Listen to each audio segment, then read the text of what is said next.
तो hello everyone, welcome once again on Noble Institute YouTube channel. जैसा कि आप जानते हो, हम लोग कैपेसिटर वाला सेगमेंट स्टार्ट कर चुके हैं। तो कैपेसिटर का अपना पहला इंट्रोडक्शन वाला लेक्चर हो चुका है, जिसमें हम लोगों ने कैपेसिटर, कैपेसिटेंस और उसमें एनर्जी स्टोरेज ये सब बात कर चुके हैं। आज हम लोग बात करने वाले हैं पैरेलल प्लेट कैपेसिटर के लिए। तो चलिए स्टार्ट करते हैं अपने टॉपिक को। तो आज हमारा पहला टॉपिक होने जा रहा है पैरेलल प्लेट कैपेसिटर। तो जब आप पैरेलल प्लेट कैपेसिटर के लिए जब आप बात करते हैं, तो सबसे पहले ये समझें कि स्फेरिकल कैपेसिटर में क्या ड्रॉबैक है। स्फेरिकल कैपेसिटर में उसकी कैपेसिटेंस बहुत ही खराब होती है, इसलिए हम लोग स्फेरिकल कैपेसिटर यूज नहीं करते हैं। बाकी बातें हम लोग लास्ट वीडियो में बात कर चुके हैं। अब स्फेरिकल के बदले में हम लोग पैरेलल प्लेट कैपेसिटर के लिए बात करने वाले हैं। ठीक है, तो ये मान लेते हैं ये पैरेलल प्लेट कैपेसिटर है, ये पैरेलल प्लेट कैपेसिटर है। ठीक है,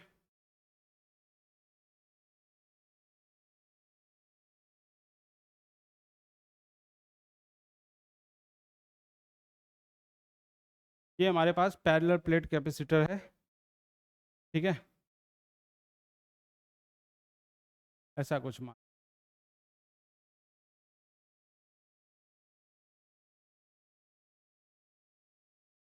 और इसी पैरेलल में एक दूसरा कैपेसिटर है। ठीक है, मतलब प्लेट है। ठीक है, पैरेलल में एक दूसरा प्लेट है।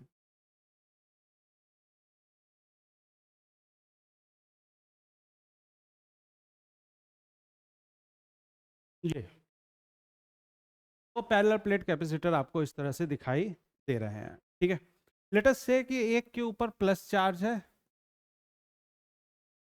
और एक के ऊपर माइनस चार्ज है।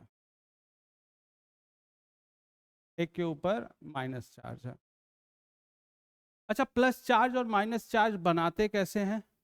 तो प्लस के साथ ऐसे इसको जोड़ दिया किसी बैटरी से ऐसे, और माइनस वाले को इसके साथ इस तरह से ऐसे जोड़ दिया। तो प्लस के साथ प्लस जोड़ दिया गया और माइनस के साथ माइनस जोड़ दिया गया। ठीक है, ये आपके पास ये V हो गया। यहाँ पे प्लस Q है और सेम वैल्यू माइनस Q है, और इनके बीच का जो गैप है उसको लेटस से कि आप D कह रहे हो। उनके बीच का जो गैप है उनको आप क्या कह रहे हो? D से डिनोट कर रहे हो। तो यहाँ से यहाँ के बीच का जो गैप है, जो गैप आपको दिख रहा है वो D है, और इसका भी एरिया A है, इसका भी एरिया मान लीजिए A है। ठीक है, तो दोनों का एरिया सेम है, ये 1 है ये 2 है। दोनों का एरिया सेम है और दोनों के ऊपर चार्ज भी जो इम्पोज हुआ है वो सेम है। कैसे चार्ज इम्पोज हो जाएगा? किसी बैटरी के साथ कनेक्ट कर लो, पॉजिटिव के साथ पॉजिटिव का कनेक्शन हो जाएगा और निगेटिव के साथ निगेटिव का कनेक्शन हो जाएगा। तो ये इस तरह से अपने पास प्लस और माइनस हो जाएंगे। ठीक है, क्योंकि ये प्लस है और ये माइनस है, तो यहाँ पे जो इलेक्ट्रॉन होगा वो उसको अट्रैक्ट करेगा और इधर से इलेक्ट्रॉन रिपेल हो रहा होगा, तो यानी इलेक्ट्रॉन का फ्लो ऐसे चल रहा होगा।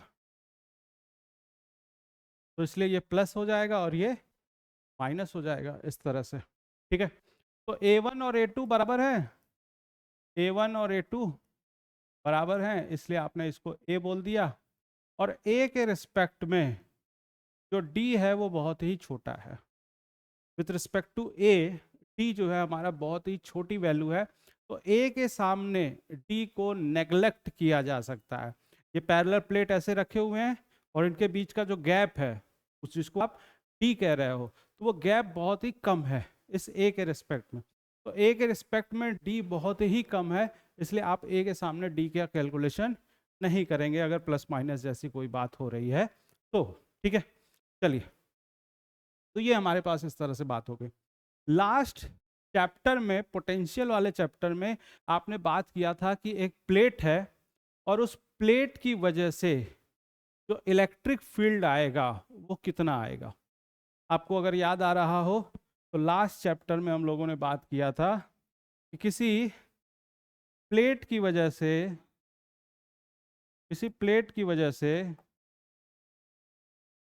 एक सर्टेन डिस्टेंस पे जो इलेक्ट्रिक फील्ड होगा, प्लस है तो अवे होगा, और इसकी जो वैल्यू होगी वो सिग्मा अपॉन 2 एप्सिलॉन नॉट के बराबर होगी। किसके बराबर होगी? सिग्मा अपॉन 2 एप्सिलॉन नॉट के बराबर होगी। सिग्मा जो है वो चार्ज डेंसिटी है, sorry charge per unit area है, चार्ज फ्लक्स आप उसको बोल सकते हो, ठीक है। क्यू बाई ए है, किसके बराबर है? क्यू बाई ए के बराबर, तो सिग्मा क्यू बाई ए है। तो प्लस की वजह से यहां पर अवे चार्ज होगा, जिसकी वैल्यू किसके बराबर होगी?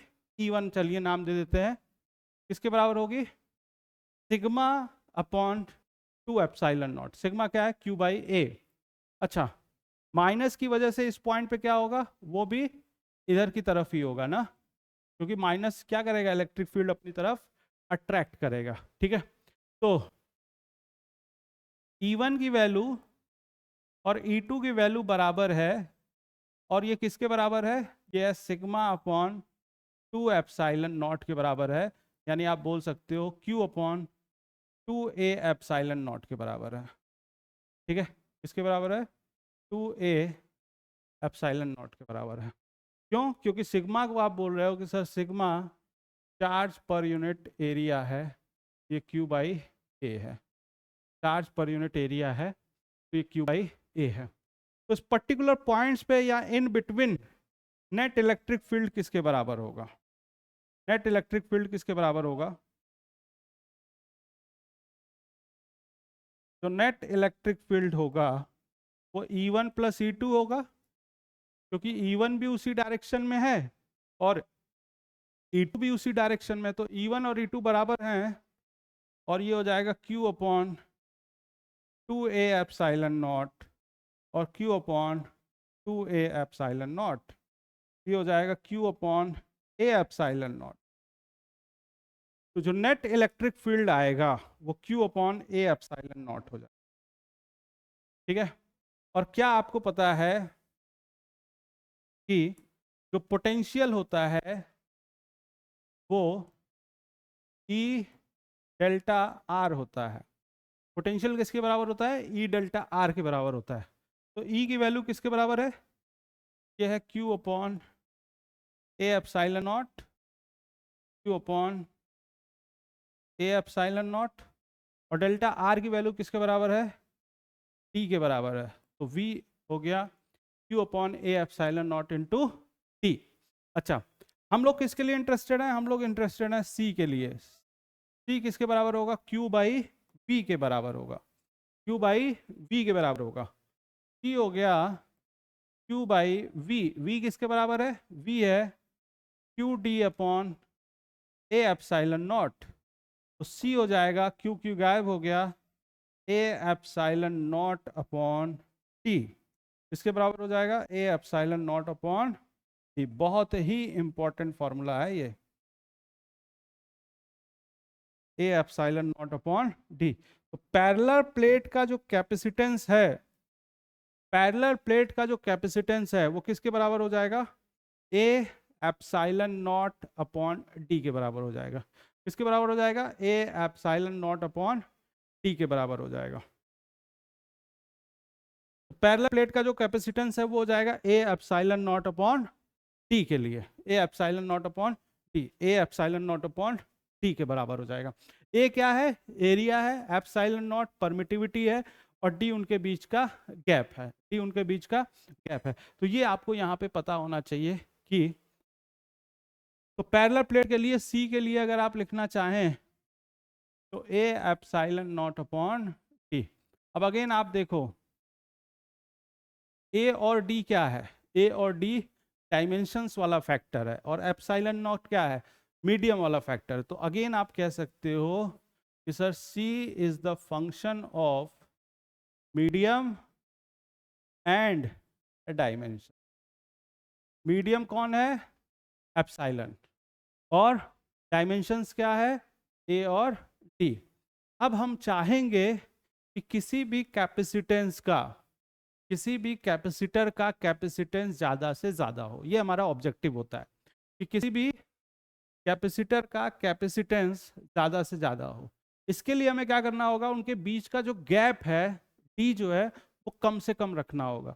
अगर डी कम से कम होगा तो आप कहने वाले हो कि सर डी कम से कम होगा तो इसका मतलब गैप कम से कम होगा, यानी कैपेसिटेंस की वैल्यू ज्यादा होगी, ए की वैल्यू ज्यादा होनी चाहिए। तो सी किसके किसके ऊपर डिपेंड कर रहा है, एरिया क्या होना चाहिए, ज्यादा होना चाहिए, जिससे सी की वैल्यू क्या हो सके, ज्यादा हो सके। ठीक है, एप्सिलॉन नॉट भी ज्यादा होना चाहिए, यानी किसी मीडियम में उसी कैपेसिटर की वैल्यू रिलेटिवली कम हो जाएगी अगर आप उसी कैपेसिटर को फ्री स्पेस में रखेंगे तो।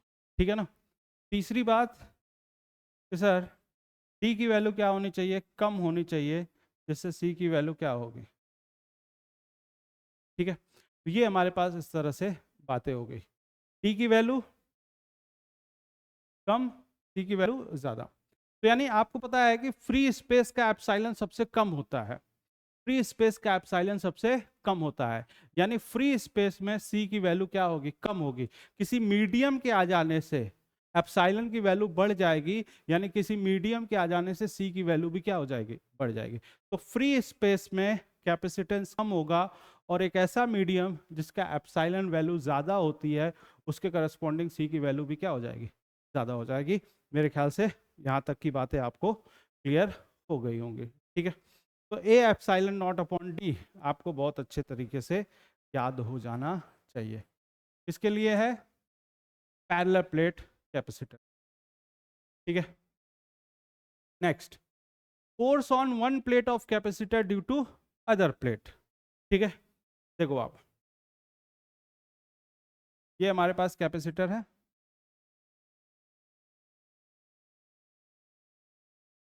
एक के पास क्या है, प्लस चार्ज,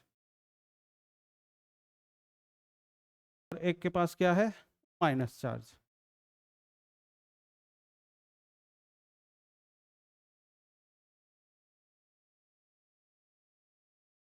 का नाम चलिए 1 है, का नाम 2 है। ठीक है, अब यहाँ पे इलेक्ट्रिक फील्ड, ये इसका चार्ज क्यू है, इसका चार्ज क्यू है, इनके बीच का गैप डी है, एरिया A1 सब कुछ एज इट इज है जो पहले बात कर रहे थे। ठीक है ना। तो अगर टू प्लेट पर इलेक्ट्रिक फील्ड देखा जाए कितना है, ठीक है, तो due to one electric field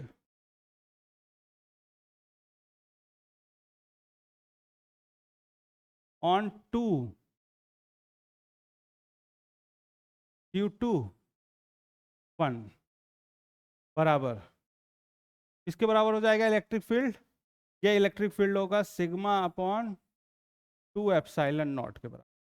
इसके बराबर हो जाएगा सिग्मा अपॉन 2 एप्सिलॉन नॉट के बराबर हो जाएगा। ठीक है, तो फोर्स ऑन टू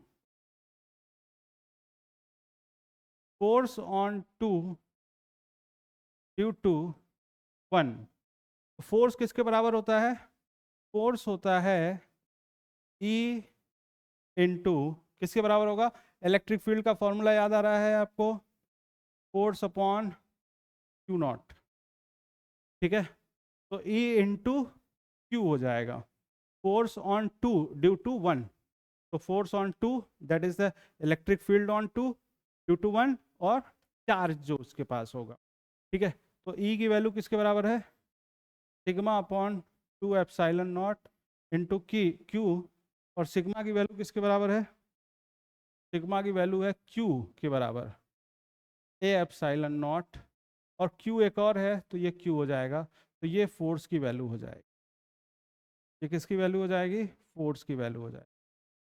तो force Q square upon 2a epsilon, Q square upon 2a epsilon. ठीक है, तो ये हमारे पास इस तरह से आंसर।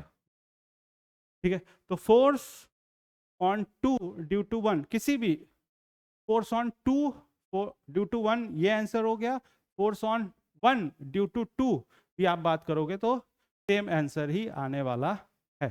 तो this will be the our result. ठीक है, Q square upon 2a epsilon naught. ठीक है, चलिए आगे बढ़ते हैं। अब हम लोग कॉम्बिनेशन बात करने वाले हैं। किसके लिए बात करने वाले हैं? कॉम्बिनेशन ऑफ कैपेसिटर के लिए बात करने वाले हैं। ठीक है, तो कॉम्बिनेशन पहला सीरीज कॉम्बिनेशन। आपको पता है दो तरह के कॉम्बिनेशन होंगे, एक सीरीज कॉम्बिनेशन और एक पैरेलल कॉम्बिनेशन। तो पहले हम लोग सीरीज कॉम्बिनेशन पे बात करेंगे, देन आफ्टर पैरेलल कॉम्बिनेशन से बात करने वाले हैं। ठीक है, तो सीरीज कॉम्बिनेशन में आपको पता है कैपेसिटर कैसे लगेंगे। सीरीज कॉम्बिनेशन में कैपेसिटर आप लगा देते हैं, जैसे ये 3 कैपेसिटर आपने इसको लगा दिया,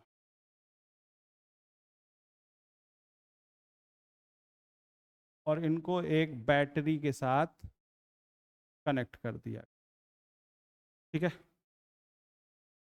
इनको पहले आपस में कनेक्ट कर लेते हैं। इनको पहले आपस में कनेक्ट कर लिया गया। ठीक है,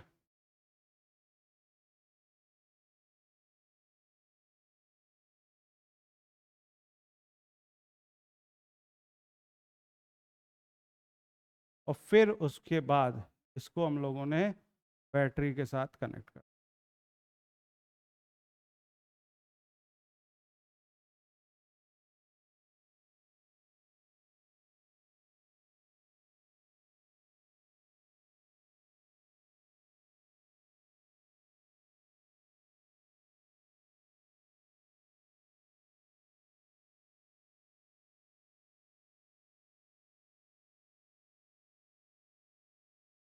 ये हमारे पास कॉम्बिनेशन है। तो चलिए सभी को अलग अलग कैपेसिटेंस दे देते हैं। इसका नाम C1 है, इसका नाम C2 है, और इसका नाम C3 है, और ये किसी बैटरी के साथ कनेक्ट है। ऑब्वियस सी बात है, यहाँ पे प्लस चार्ज है और यहाँ पे माइनस, तो इस प्लस की वजह से यहाँ पर प्लस इंड्यूस हो जाएगा, और यहाँ पे क्या हो जाएगा, उतना ही माइनस इंड्यूस हो जाएगा। अच्छा, ये किसी के साथ कनेक्ट नहीं है, तो ये अगर माइनस हुआ तो ये ऑब्वियस सी बात है ये क्या हो जाएंगे, ये प्लस हो जाएंगे। ठीक है, उतना ही, और ऑब्वियस सी बात है अगेन ये माइनस हो जाएगा, फिर ये प्लस, और फिर ये माइनस, क्योंकि ये किसके साथ कनेक्ट है, माइनस के साथ। तो यहाँ पे भी Q ही होगा, यहाँ पे भी Q ही होगा, और यहाँ पे भी Q ही होगा। ठीक है, अब इसका इक्विवेलेंट अगर आप बनाने जाएंगे, इसका इक्विवेलेंट अगर आप बनाने जाएंगे, तो अगर मैं इसका इक्विवेलेंट बनाने जाऊं तो मैं बनाऊंगा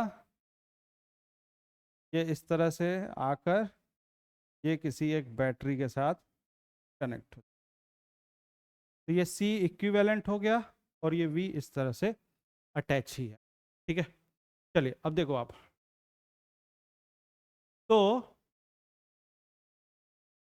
यहाँ पर देखें Q Q Q है, तो अगर मैं बात करूँ कि डेल्टा V1 के लिए, तो डेल्टा V1 किसके बराबर हो जाएगा, तो Q बराबर CV आपने पढ़ा है, या C बराबर Q बाई V पढ़ा है, तो डेल्टा V किसके बराबर हो जाएगा, Q बाई C1 के बराबर हो जाएगा, बाई C1 के बराबर हो जाएगा। इसी तरह डेल्टा V2 किसके बराबर हो जाएगा, Q बाई C2 के बराबर हो जाएगा।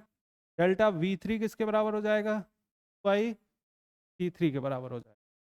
तो Q by C1, Q by C2 और Q बाई C3, इस तरह से ये जुड़ जाएंगे, और टोटल V भी तो यही होगा। V किसके बराबर हो गया, डेल्टा V1, डेल्टा V2 और डेल्टा V3।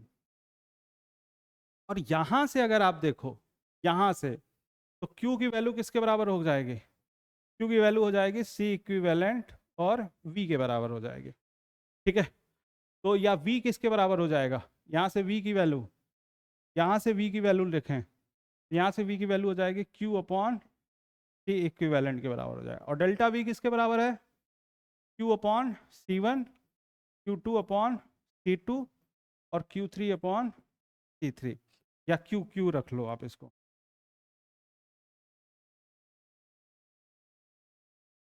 सबकी वैल्यू Q है, तो Q अपॉन C3, ये आपके पास इस तरह से हो जाएगा, और Q कॉमन है, कैंसिल आउट हो जाएगा, तो 1 upon C equivalent, 1 upon C equivalent will be equal to 1 upon C1, 1 upon C2 और 1 अपॉन C3। अगर हमारे पास पैरेलल कॉम्बिनेशन है, अगर हमारे पास पैरेलल कॉम्बिनेशन में लगे हुए हैं वेरी सॉरी, अगर हमारे पास सीरीज कॉम्बिनेशन में लगे हुए हैं कैपेसिटर, तो जो रिजल्टेंट आ जाएगा वो 1/C इक्विवेलेंट इसके बराबर हो जाएगा 1/C1, 1/C2 और 1/C3। एक चीज गौर करना है कि सीरीज कॉम्बिनेशन में सभी कैपेसिटर के ऊपर जो चार्ज है वो सेम होगा, जबकि डेल्टा वी की वैल्यू सभी के लिए अलग अलग है। डेल्टा वी सभी के लिए अलग अलग होगा, बट सभी के ऊपर जो चार्ज लग रहा होगा वो वैल्यू क्या आएगी, वो सेम आएगी। ठीक है, तो चार्ज का डिस्ट्रीब्यूशन सेम है सीरीज कॉम्बिनेशन में, मगर डेल्टा वी की वैल्यू क्या है, अलग अलग होने जा रही है। तो यहां से मेरे ख्याल से चीजें आपको समझ में आ गई होंगी। ठीक है, तो अब मैं आपको इसके ऊपर एक न्यूमेरिकल दे रहा हूं, जिस न्यूमेरिकल को आप, जिसका आंसर आप कमेंट कर सकते हो कमेंट बॉक्स में, और इस न्यूमेरिकल के बारे में हम लोग नेक्स्ट वीडियो में डिस्कस करेंगे, और इसका सॉल्यूशन आपको, मुझे इन सभी का आंसर आपको कमेंट कर लेना है हमारे वीडियो के लास्ट में। ठीक है, बाकी इसका सॉल्यूशन आप नेक्स्ट वीडियो में देख पाओगे। ठीक है, फिगर को मैं और जूम कर दे रहा हूं।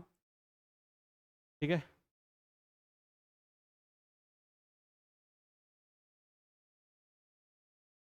चलिए, आप चाहो तो इसका स्क्रीनशॉट भी ले सकते हो और आप अपने कहानी को आगे बढ़ा सकते हो। यहाँ से 6 माइक्रोफेरेड है, 3 माइक्रोफेरेड है और 12 माइक्रोफेरेड। ठीक है, तो मिलते हैं नेक्स्ट वीडियो में, अपनी कहानी को आगे बढ़ाते हैं। अभी पैरेलल वाला भी बचा हुआ है, डाई इलेक्ट्रिक वाला भी बचा हुआ है, अभी और भी सारी कहानी बची हुई है। ठीक है, तो मिलते हैं नेक्स्ट वीडियो में और अपनी कहानी को आगे बढ़ाते हैं। Thank you very much, have a nice day, thank you.